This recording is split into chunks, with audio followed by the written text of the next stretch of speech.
primeiramente, eu gostaria de contar com a presença e uma pessoa muito querida, que é o Gilberto Gil, né? Que vai apadrinhar, ser embaixador dessa mensagem, né? Eu, por exemplo, quando fiquei sabendo que tinha, de repente, eu estava com 18, por não sei o que lá de pressão, disse, oh meu Deus do céu, mas o que é isso? O que aconteceu? Mas era porque estava sendo monitorado, eu tinha tido uma média histórica de 12/8, de repente vai para 18, aí alarme, né? Pronto. Mas é uma doença silenciosa que mata milhões de pessoas no mundo, né? Então, essa chamar a atenção mesmo. Quanto mais a gente puder chamar a atenção da população para se cuidar. É o mal silencioso, né? Como o Gil falou, tem doenças devastadoras que já mostram a cara e tal. Hipertensão é uma doença devastadora e não mostra a cara. Este é o problema. Bom dia a todos. Para mim é um privilégio e uma honra estar participando desse grupo, estar aqui hoje do lado de todo mundo, do Gilberto e todos, para que a gente possa divulgar cada vez mais e alertar a população a respeito de que doença cardiovascular é o que mais mata no nosso país. E a gente, infelizmente, nós estamos perdendo essa batalha. A gente não está diminuindo a mortalidade cardiovascular. Então, acho que a primeira coisa que eu gostaria de dizer para vocês é que hipertensão, ela é um diagnóstico de todo e qualquer médico. Uma consulta médica, qualquer que seja, de qualquer especialidade, sem uma aferição da pressão arterial, ela tem algum problema. Eu próprio vinha me defrontar com um quadro de hipertensão que eu não desconfiava que tivesse.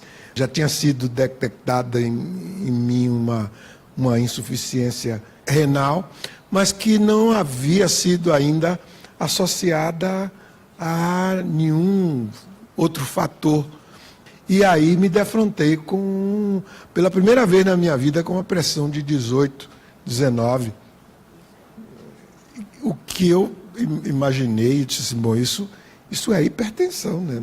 Dentre as causas de hipertensão, a doença renal é uma das mais comuns, né? Então, a maior parte dos pacientes que têm hipertensão, como disse a doutora Fernanda, tem uma hipertensão que a gente chama de primária, essencial, ou seja, tem características genéticas e de hábitos de vida, mas uma parte considerável das pessoas que têm hipertensão arterial tem doença renal. Então, conforme a gente vai envelhecendo, aumenta o nosso risco cardiovascular. Então, está associado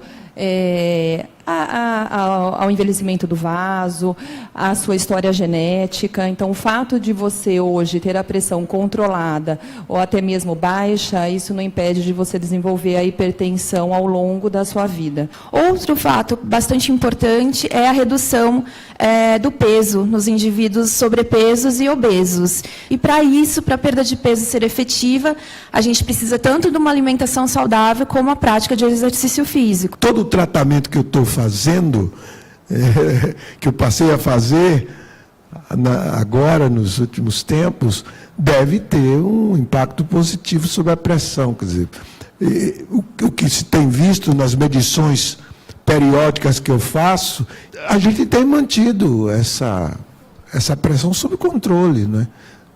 Com os fatores de alimentação e etc., de hábitos de vida e tal. Eu já considero que é daqui para o resto da vida. Eu vou ter que viver controlando a minha pressão.